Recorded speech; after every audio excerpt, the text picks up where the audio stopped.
ನಿಮ್ ಕೈಲಿ ಆಗಲ್ಲ ಅಂದ್ರೆ ಅಧಿಕಾರ ಬಿಟ್ಟು ಮನೆ ಕಡೆ ಹೋಗಿ, ನಮ್ಗೆ ಯೋಗ್ಯತೆ ಇಲ್ಲ ಅಂತ ಹೇಳಿದ್ರೆ ಮನೆಗೆ ಹೋಗಿ. ಅಧಿಕಾರ ಇದ್ದಾಗ ನವರಂಗಿ ಆಟ, ವಿರೋಧ ಪಕ್ಷದಲ್ಲಿದ್ದಾಗ ಗೋಸುಂಬಿ ನಾಟಕ. ಆರ್ ಅಶೋಕ್ ವಿರುದ್ಧ ಸಿಎಂ ಸಿದ್ದರಾಮಯ್ಯ ಗುಡುಗು. ಈ ಸರ್ಕಾರ ಪಾಪರಾಗಿರೋ ಸರ್ಕಾರ, ಖಜಾನೆ ಖಾಲಿಯಾಗಿರೋ ಸರ್ಕಾರ. ಸಾರಿಗೆ ಸಂಸ್ಥೆಗಳ ಇತಿಹಾಸದಲ್ಲೇ ಮೊಟ್ಟ ಮೊದಲ ಬಾರಿ ಸಾರಿಗೆ ನೌಕರರಿಗೆ ಅರ್ಧ ಸಂಬಳ, ಈ ತಿಂಗಳ ಸಂಬಳ, ಮುಂದಿನ ತಿಂಗಳು ಸಂಬಳ ಕೊಡ್ತಿದ್ದಾಗೆ ಅಧಿಕಾರದಲ್ಲಿ ಇದ್ದದ್ದು ನಿಮ್ಮದೇ ಪಕ್ಷ ಅಲ್ವಾ? ಮುಂದಿನ ತಿಂಗಳು ನೀಡ್ತಿದ್ದಾಗ ಅಧಿಕಾರದಲ್ಲಿ ಇದ್ದದ್ದು ನಿಮ್ಮದೇ ಪಕ್ಷ ಅಲ್ವಾ ಅಂತ ಸಿಎಂ ಸಿದ್ದರಾಮಯ್ಯನವರು ಆರ್ ಅಶೋಕ್ಗೆ ಕುಟುಕಿದ್ದಾರೆ.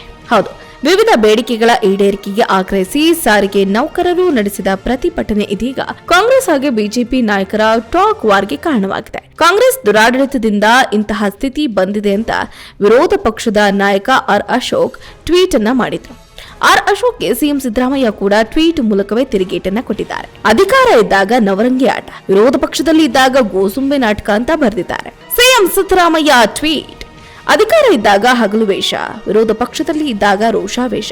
ಸನ್ಮಾನ್ಯ ಶ್ರೀ ಆರ್ ಅಶೋಕ್ ಅವರೇ, ಈ ಬಣ್ಣಾನೇ ನಿಮ್ಮ ಆತ್ಮವಂಚಕ ವ್ಯಕ್ತಿತ್ವಕ್ಕೆ ಹಿಡಿದ ಕನ್ನಡಿ ಆಗಿದೆ ಅಂತ ಸಿದ್ದರಾಮಯ್ಯ ಟ್ವೀಟ್ ಅನ್ನು ಶುರು ಮಾಡಿದ್ದಾರೆ.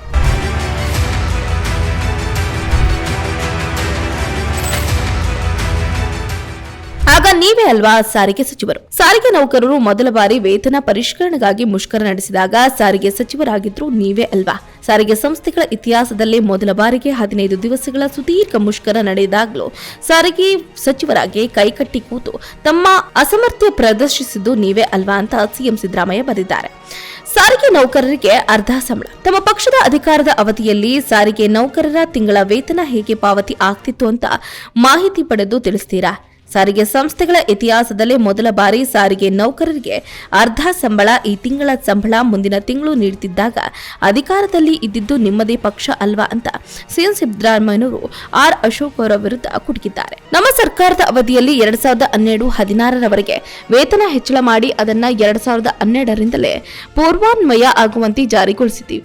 2016-2020ರ ಬಗ್ಗೆ ವೇತನ ಹೆಚ್ಚಳ ಮಾಡಿದಾಗ 2016ರಿಂದ ಜಾರಿ ಮಾಡಿದ್ದೀವಿ.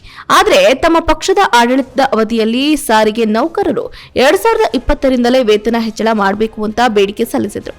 1/3/2023ರಿಂದ ಜಾರಿಗೊಳಿಸಿ ಸರ್ಕಾರದ ಆದೇಶ ಸಂಖ್ಯೆ TT-12 TCB 2023 ಬೆಂಗಳೂರು ನೌಕರರಿಗೆ ಅನ್ಯಾಯ ಮಾಡಿದ್ದು ನೀವೇ ಅಲ್ವಾ ಅಂತ ಸಿಎಂ ಪ್ರಶ್ನೆಯನ್ನು ಮಾಡಿದ್ದಾರೆ.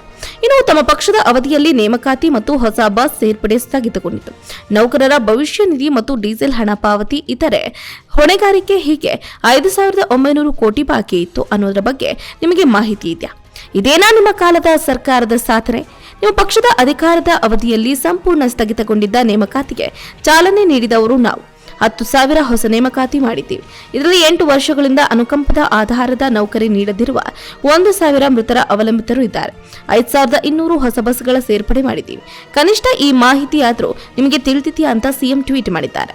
ಇನ್ನು ನಿಮ್ಮ ಕಾಲದ ನೌಕರರ ಭವಿಷ್ಯ ನಿಧಿ ಮತ್ತು ಡೀಸೆಲ್ ಮೊತ್ತ ಪಾವತಿಗಾಗಿ ನಮ್ಮ ಸರ್ಕಾರವು 2,000 ಕೋಟಿ ಹಣವನ್ನ ಬ್ಯಾಂಕ್ಗಳಿಂದ ಸಾಲ ಪಡೆಯುವುದಕ್ಕೆ ಸಾರಿಗೆ ನಿಯಮಗಳಿಗೆ ಅವಕಾಶವನ್ನ ಕಲ್ಪಿಸಿ ಅದರ ಅಸಲು ಮತ್ತು ಬಡ್ಡಿಯನ್ನ ನಮ್ಮ ಸರ್ಕಾರವೇ ಮರುಪಾವತಿ ಮಾಡ್ತಿದೆ.